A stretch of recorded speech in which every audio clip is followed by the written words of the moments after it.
Action. Yes, sir. We in the building, man. It's foreign exchange podcast. Money make the world go around, but in God we trust. We do have a guest today, Mr. Ty. I am a Biz, Mr. Foreign. Got a few topics we want to talk about today. Let's talk about it.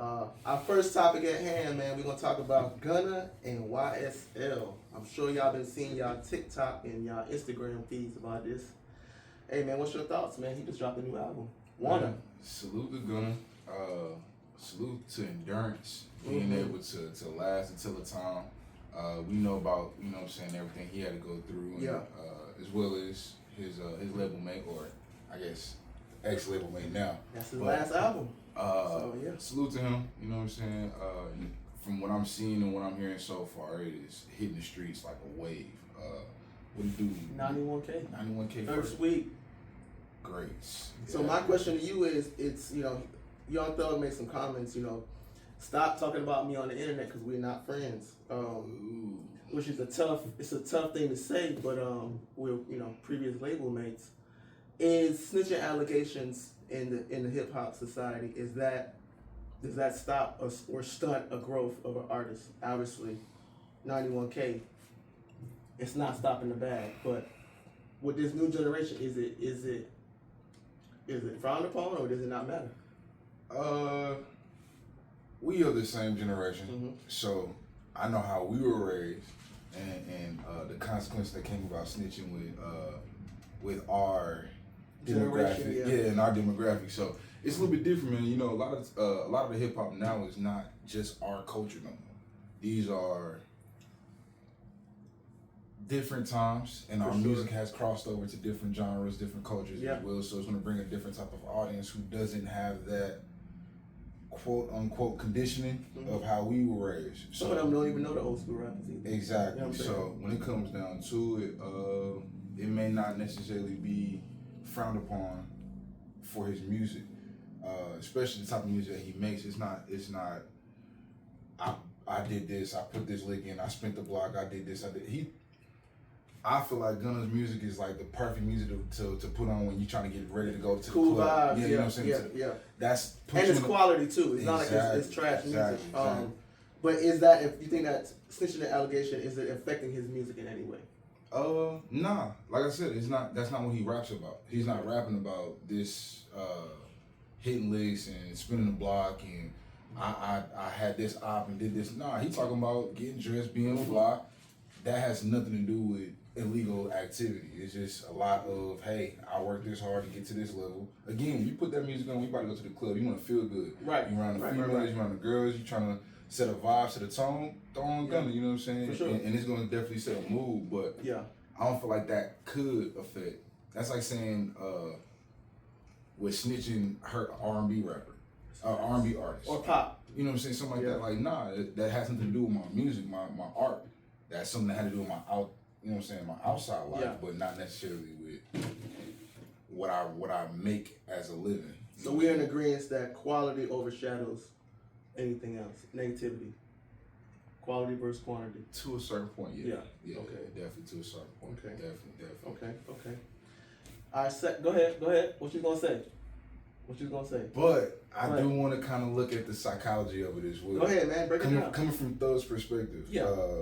And I'm just going the loyalty behind it. The loyalty behind it. We obviously got the imagery of they locked all these people up from YSL, locked everybody up. These people getting out, but then Gunna got out, and then everybody was like, oh, he got out because of this, that, and the third. Correct. From the outside looking in, it looked like Thug kind of found his way. No. It looked like Thug kind of defended him a little bit. On it was like, hey, y'all don't know what I know. Yeah. Chill out. Chill out. Even after the fact, I kind of loosely followed it, but even after the fact, when he was getting out, I heard, hey, Judge, the only thing I really care about is make sure that I can still work with. So if that's the case, then I thought there was some type of relationship, some type of loyalty. He ain't trying to stop the bag.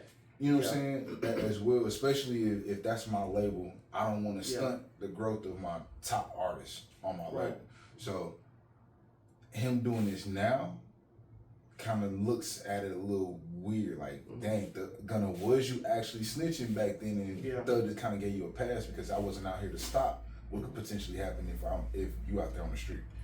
So this is another. I think Gunna does feel bad about the situation because I think he does mention it in one of the songs that he kind of, feels bad about the situation. But, everyone has not been in that situation, so you don't know. Like 6ix9ine said, you've never been in a situation to even make a decision like that. But we won't talk about that, man. We gotta bring him. We won't talk about that, man. He is the king of snitching. So. Hello. Next topic at hand.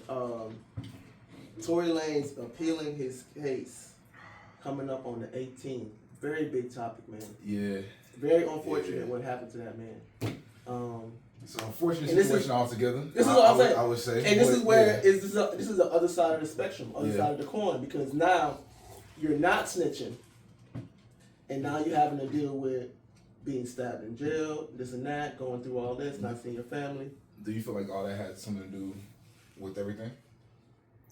I feel like Rock Nation has something to do with it. You gonna have a boogeyman? I don't try to.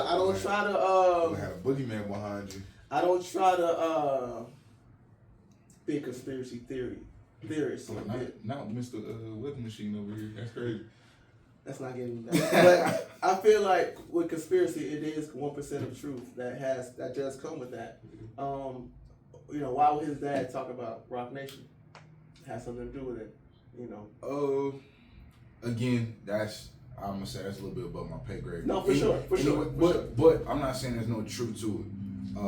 I'm just saying again, let's look at the things that we can show, we can prove. Okay. Based on evidence. Me and you had this conversation before off mic of whether he did it, he didn't, whether it was Kelsey or not, whether Meg stepped on glass or not, whatever, you know what I'm saying, whatever is going on. I've still kind of put that onus and that responsibility, that accountability on him. Yeah, he had too much dip on his chip. You hear? Okay, thank you. I know you was going there. So, like, bro, if you don't put yourself in that situation and circumstance to begin with, the butterfly effect doesn't start. You know what I'm saying? So, like, he's messing with too many women at one time. Hello, and he got caught up, like, which he was a hot artist at the time. Yeah. Granted, he was one of the first ones to kind of break the whole NFT thing. Selling a million copies. Yeah. In less than a couple minutes. He was putting a target on his back. If we believe in these conglomerates of industries and the labels and everything like that, like, hey, you got this one black, young, successful guy that's out here, not even doing it in the modest route. Like for instance, obviously not black, but for instance, Russ, looking at him and what he did. Speaking of Russ, have you seen what he's done lately? No, I'm not here. He has literally been selling out every show he's done. Because you building that following from ground roots. I watch a lot of different other pods and learning different other games, like how certain labels are buying out arenas and now they holding a market of where you perform, how the tickets sell and things else like that. That's the whole Taylor Swift streams fiasco that she had to re-release her music and things like that. But you got somebody who getting out the mud, who don't have to rely on this push of a button to go out here and build this following, make my bread. I don't got to split it between all these hands, all these hands in the pots over here and there. I get to do all this on my own. All right, cool. These labels not gonna like it, so you put a target on your back. In my eyes, that would make me think like I need to move and perform in a way that's a little, in a sense, more Jay-Z-ish, right, than being out here popping and being super attention needy. Because all it takes is one situation. Yeah. And then now you in jail getting stabbed however many times. So my question, I know you're not an artist, but is the machine needed now? Are we in a place where we don't need a machine? I mean, I feel like this is the what Tory was trying to show, that we don't need the machine. In my honest and personal opinion, it kind of depends on what your goal is. Is your goal to, hey, I need to get pop, I need to make this bread, I need to go out here, da-da-da-da-da. Well, maybe that label push can get you where you need to be. Get you to where you need to be, and wherever it goes from there, cool. Yeah. Or you could be somebody that's like, you know what? I want to earn everything I keep. I don't want I got a fan base. I don't need them. Exactly. I don't want to be here today and gone tomorrow. I want my core fan base to stay with me no matter what. Like if I'm a creative, if I'm a person that today I want to make R&B music, tomorrow I might want to make drill music, the next day I want to do this, and I want to build my own type of following. It might be better for you to go without a label who's going to, in a sense, kind of pigeonhole you and say, hey, these are your core fans now. Go make music for them. Like out nowadays, they're saying, hey, you got to go make TikTok music. No, for sure. You got to go make music that's going to be trendy. Somebody who's trying to get on may say, you know what, cool, I'm bend the knee and do what they want to do. I don't got those tools to get with it. But versus somebody else who like, you know what, nah, I don't see that being my vision, my goals, my dreams. I want to do it this way. So in order to do it this way, I got to take this route. So my last question, do you think he's innocent?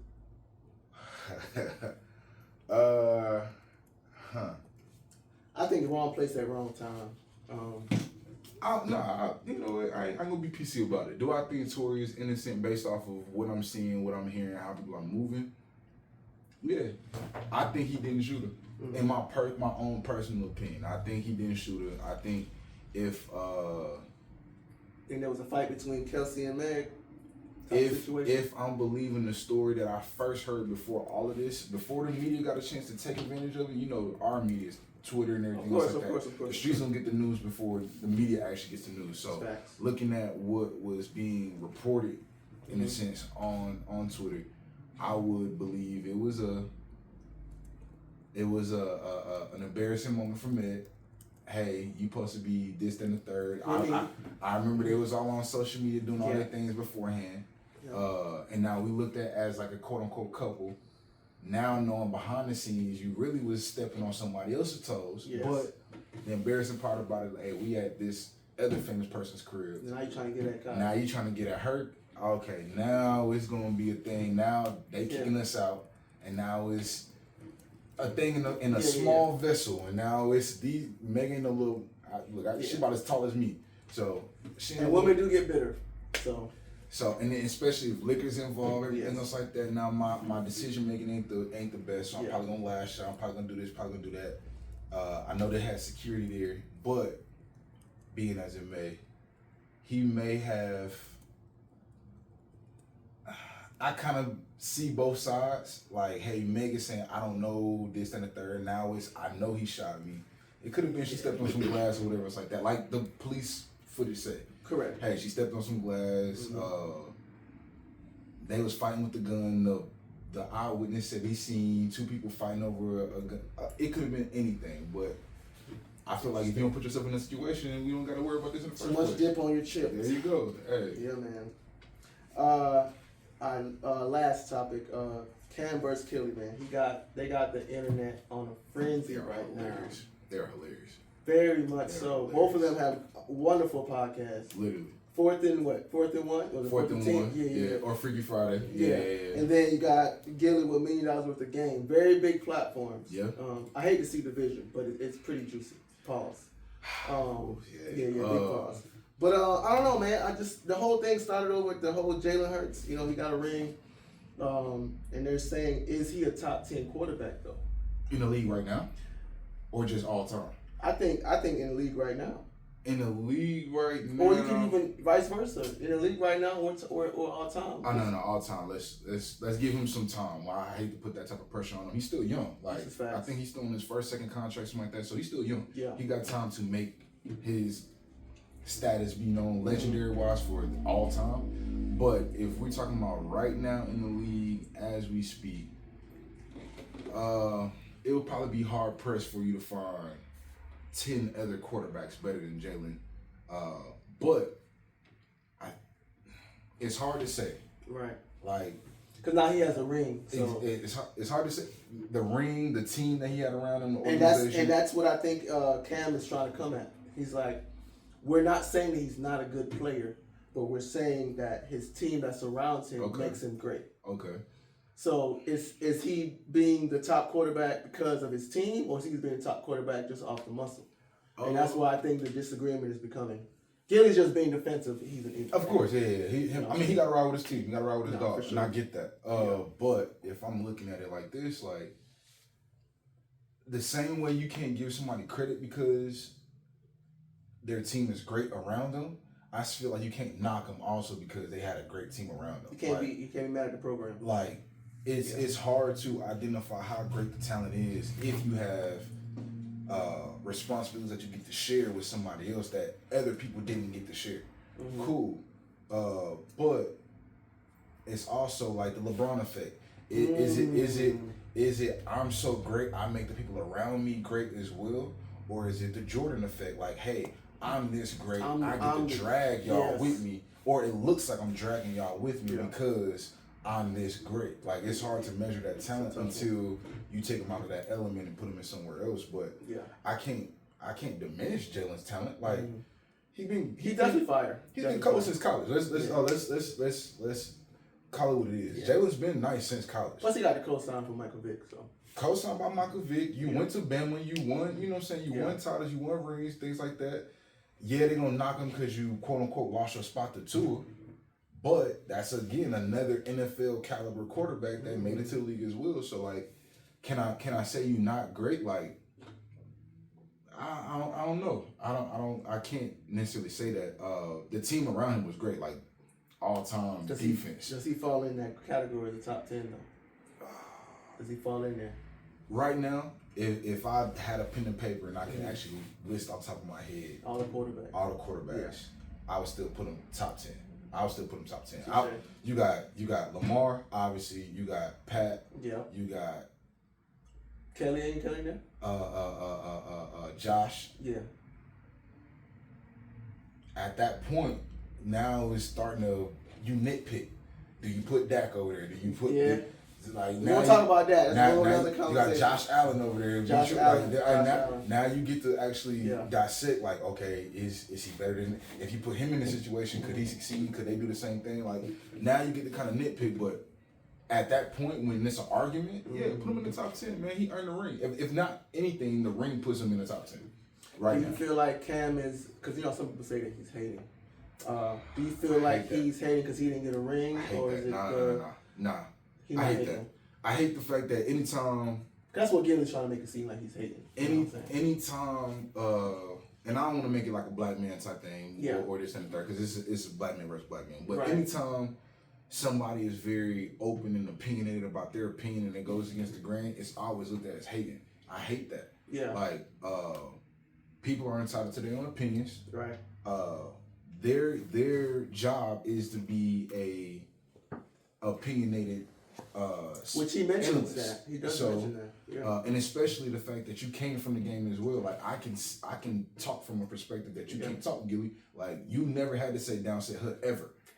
So I can talk from a different perspective that you don't get to talk. So ride with your guy, cool, but I'm still entitled to mine. So I don't like the fact that they always try to cliche it as, oh, he hating. The same thing try to do with Archie. Like, he's not that great. When he had his opinions about it and things like that, it's like he's talking from a perspective that none of us get to see. We like to be armchair quarterbacks and had this opinion about this, had this opinion about that, but that's somebody who actually went through it. Yeah. Like, it's a different perspective. So I can respect it. Yeah. Even if I disagree with it, I can respect it. Yeah.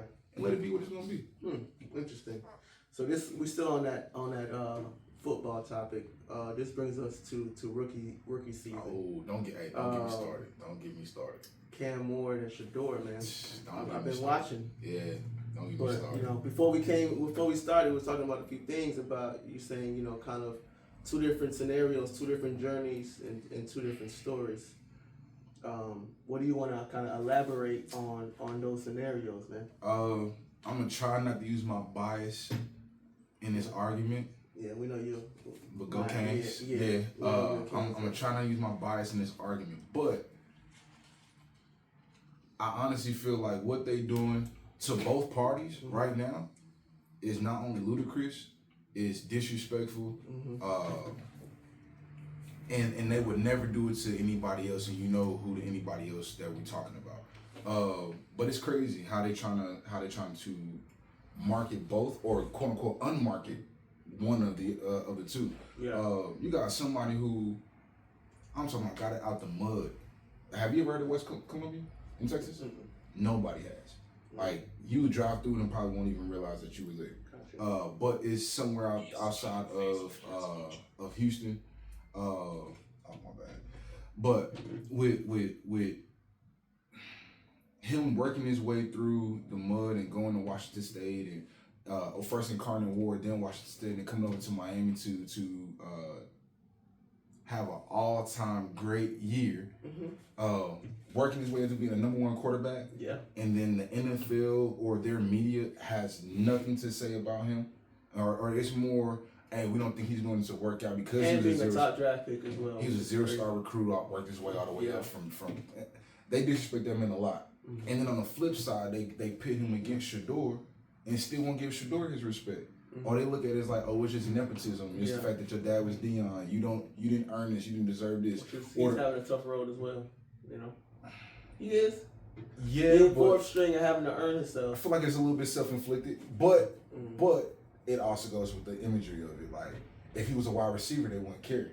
It's the fact that they look at the quarterback supposed to be this thing, and because you don't fit the mold or because you braggadocious want to show you, cool, we don't think you're going to be the best quarterback. Doesn't matter about what stats you put up. Doesn't matter about your accolades and things that you do as for a program. Right. We just look at your image of off the field, what it looks like, and we don't like, you know what I'm saying, that we can't fit you into a category that we want you to fit in.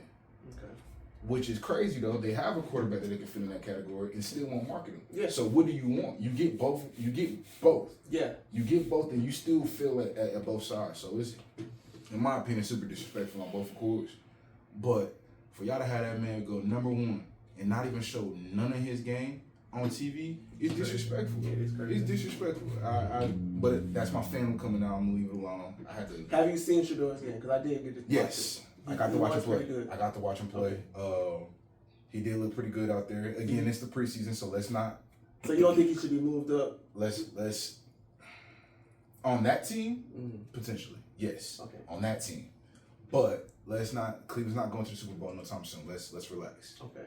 Let's relax. But on that team, I mean, you still got Deshaun Watson there. You still got, I think. It's a lot of players. Joe Flacco's still over there. And he older than LeBron at this point, so it's crazy. Like, geez, Louise. Starting. And then you got Dylan Gabriel, the other draft pick they picked up this year that we've heard nothing about. Or the only thing I heard about was bad things. So that's that. So I mean, I think he's gonna play this year. Once the season starts, I feel like a lot of things are gonna change. He'll definitely play this year. Yeah, for sure. So this brings us to our this or that segment. Okay. You know, very cool topics we're gonna talk about. I try to make it as hard as possible just so we can have something to talk about. But LeBron has been in the news lately for saying, you know, rings, it's not about rings, it's about longevity and points and all that, and comparing himself to the Michaels and the Kobe's. My question to you is rings versus MVPs. Tough category to talk about. Well, let's make sure we're in the same. Rings is more of a team accomplishment. Okay. No one player can earn a ring. Okay. Versus MVPs being the individual accomplishment. Respect. But usually that goes to a person who helped their team win. So they kind of still go together, but one is more of an individual accolade versus the other being a team accolade. Gotcha. So if I'll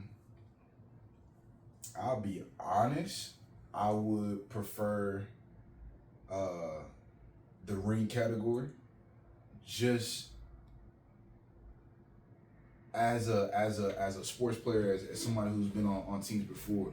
I wanna be known as a great organization versus, hey, you were good, but you weren't good enough to bring your team over the home. I want to be known as that person that was like, you know what, even if he was a role player on this team, even if he was a key significant part of this organization, you at least helped accomplishing a goal. Because like every year when the season starts for anybody, we all kind of have a bonding moment where it's like, hey, we either gonna get in a fights together at camp, or we arguing, we gotta go through drills together, we conditioning, doing this, that, and the third.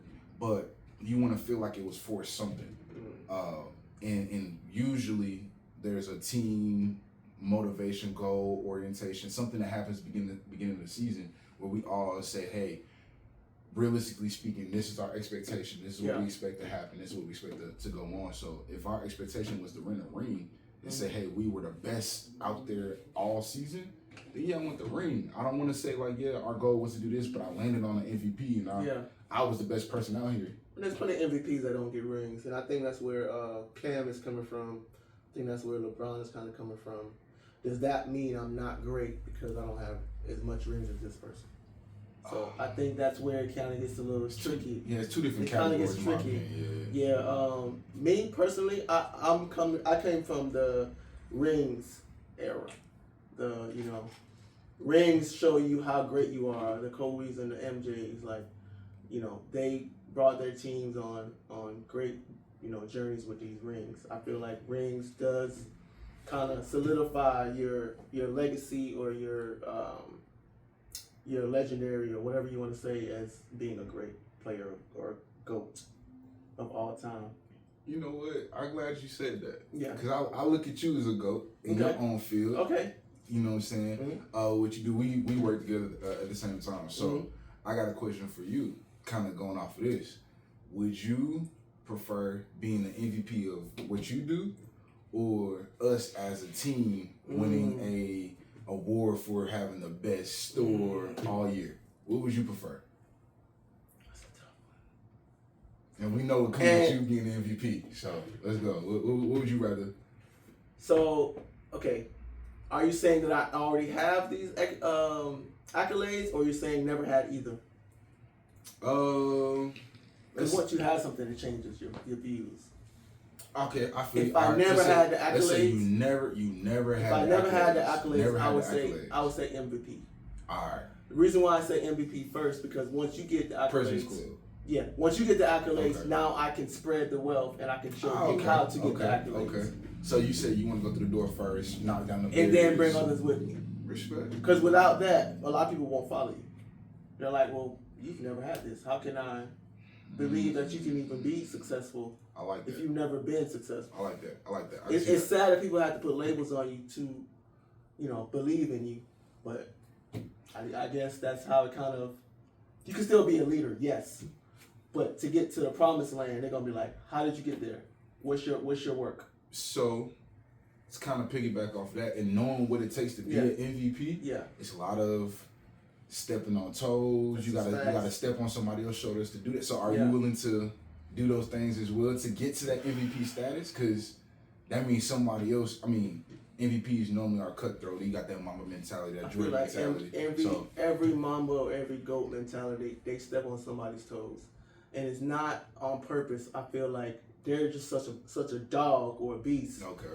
It's not even about anybody else at this point. It's just about me getting to this goal. Okay. And it's not to say I'm not gonna bring you up later, but in order for me to lock in, I feel like you have to. They gotta see the vision. You gotta see the vision. For sure. Okay. Yeah. All right. I can respect it. I can respect it. Yeah. As long as you come back and don't forget the small people.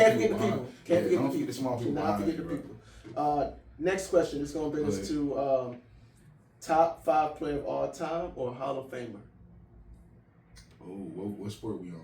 Don't matter. You can pick whatever. It's just kind of a vague topic, but no order. Don't matter. Being in the top 5. Top 5 ever? Ever. If we go all time. If we go in NBA, yeah, top 5 ever. I got in no order: Jordan, Kobe, Bron, Shaq. Oh, that get tough at the end. I think Curry. I wanted to say Curry, but I feel like that's too disrespectful to say his name too fast. I mean Curry. I mean, I'm not passing up the Shaqs and the Shaq, Bron, and all those people before him, but Bill Russell's and all that. And that's what I'm saying. Bill. That's what I'm saying. They feel disrespectful to say that fifth person super fast, like you disregard all the rest of the years that we had NBA. But I feel like it depends on your generation because all those things could change. I gotta say Curry. Yeah, I gotta say Curry. So no disrespect to Bill. If they never were in the Hall of Fame, would you prefer being in the Hall of Fame, or would you say I want to tell everyone before I pass, I was a top 5 player of all time? Or do you have to get the notoriety and say, man, I'm into the Hall of Fame? I feel like it honestly won't matter because you can keep adding more people to the Hall of Fame. I feel like to make this conversation actually legit, the Hall of Fame is to have a capped off number of spots. So the top 50 people. Top 50, they got 75 now. We do 100. Let's say 100. The NBA's been around for a long time. So let's say 100 people, and it's a fluid list. That means if somebody else, can they get knocked out? They can get knocked out. Yes, you can get knocked out. So if Wemby comes in here and he knocks off 30 people, then you get punched down the line. Like, okay, then the next person come in, it got to be a rotating list based off of your era, based off of your generation, based off the contribution that you did, based off your team success, based off of your individual success, all the things. If your career wasn't better than somebody else's and they came in 2-3 years from now, so be it. Like, so people will respect the Hall of Fame's question more. Now you look at it like he was a 30-year Hall of Famer. Ooh. Now you putting years on it versus he's just a Hall of Famer. Now it just comes with and they put anybody they want to in that category now. So it's a little bit different.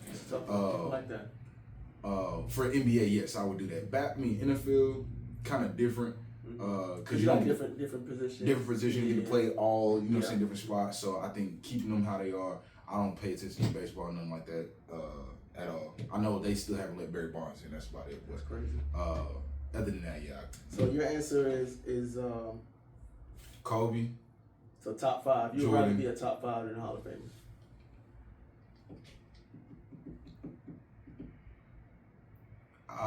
Yeah.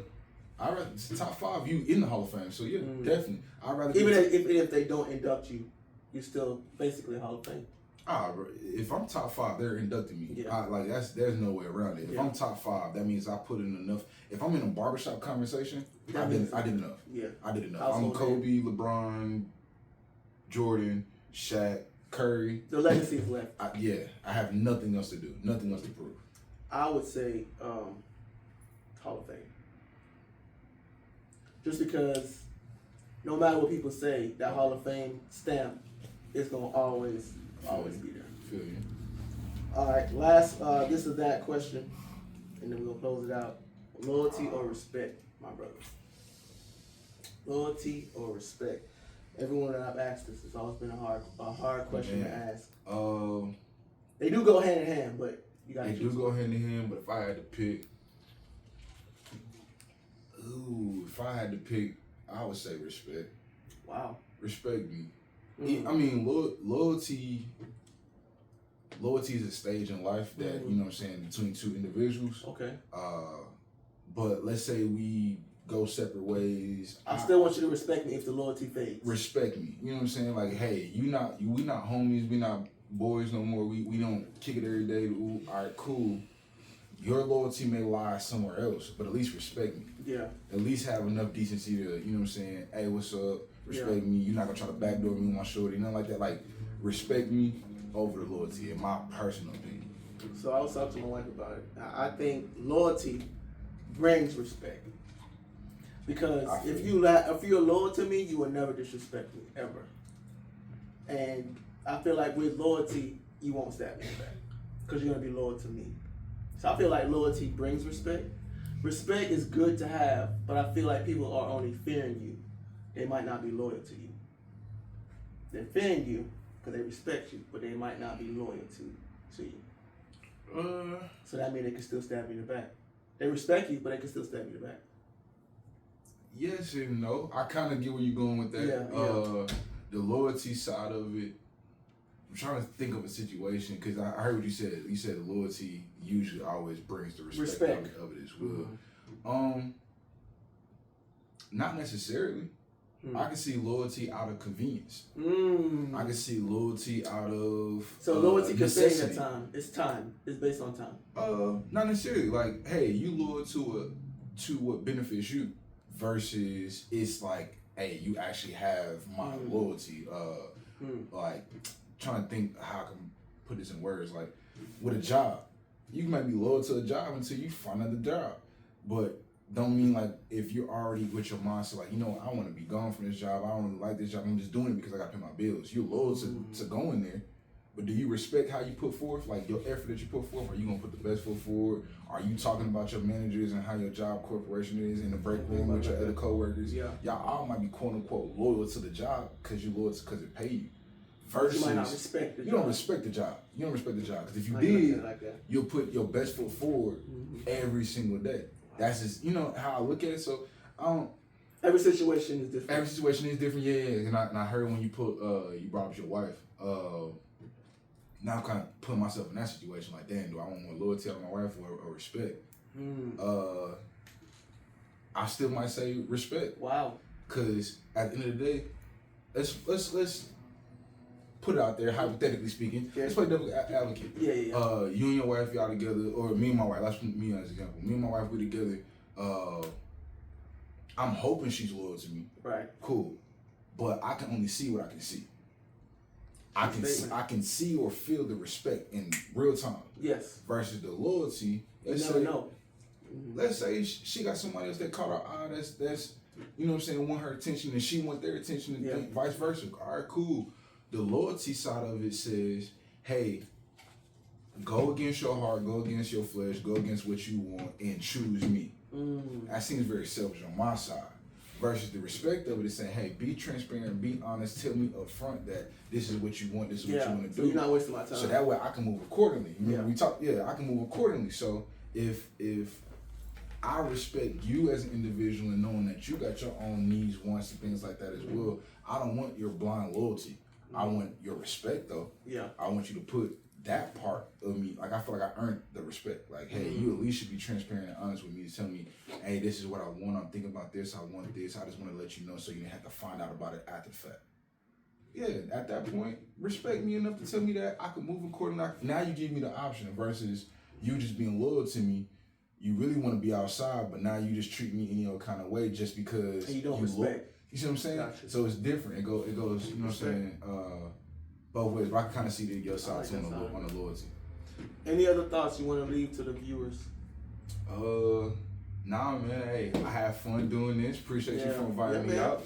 Hopefully I can do this a little bit more. Yeah, man. Something different, man. I'm back at it. You know what I'm saying? For sure. Atlanta. Now I'm here to Killeen. You know what I'm saying? Gotta open up that spectrum, man. I appreciate PG podcast and Lord Jordan for even having us. Oh yeah, appreciate y'all. Thank y'all for having me. Definitely like, share, and subscribe to the YouTube channel. That's Foreign Exchange with Biz and G. Follow me on all social media platforms. That's ACEB1Z_99. Definitely tap in with the brand because nobody's perfect brand. 99MG_99. Definitely shop with us. Definitely leave comments, like, and share. Let us know what we could talk about next time. And be safe, be healthy, and stay out the way. Yes, sir. Hey, Biz, signing out. Ty. Yes, sir. Damn.